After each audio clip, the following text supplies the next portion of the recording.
Good evening. So, my latest read is a book called The Mercedes Coffin by Faye Kellerman.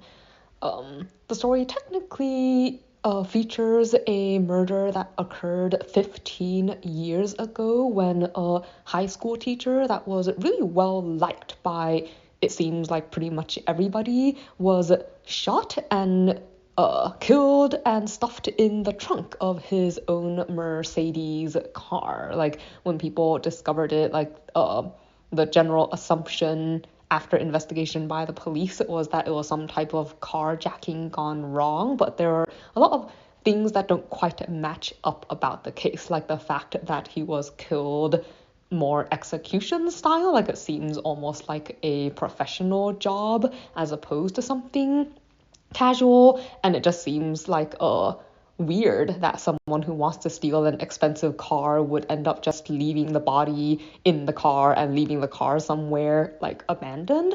But anyways, the case was never solved.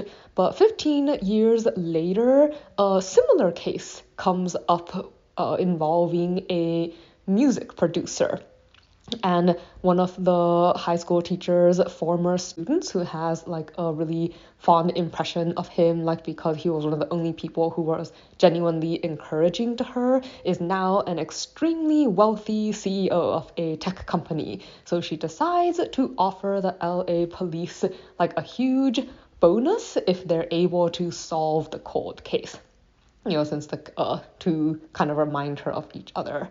So because of this incentive, I guess, the case is assigned to a very experienced police lieutenant called Decker, and he starts to investigate.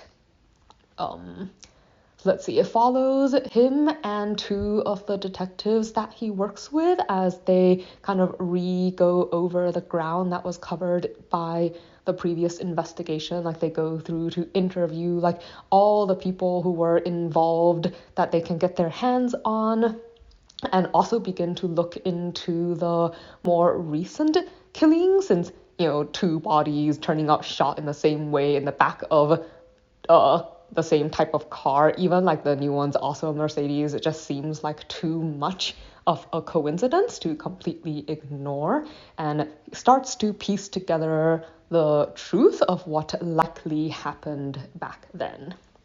So let's see. Something that I liked. This is a very traditional kind of murder mystery, at least from my point of view, like where you have, the detectives going around and interviewing people, often interviewing the same people more than once as they dig up more and more information.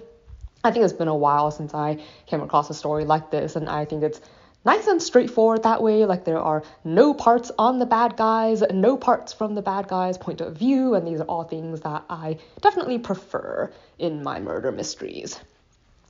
I also liked how it does have, even though the main character is a professional, like detective person instead of an amateur like the cozy mysteries that I do tend to read more often, it includes enough references, I guess, to things going on in his everyday life that you get a good feel for him as a person.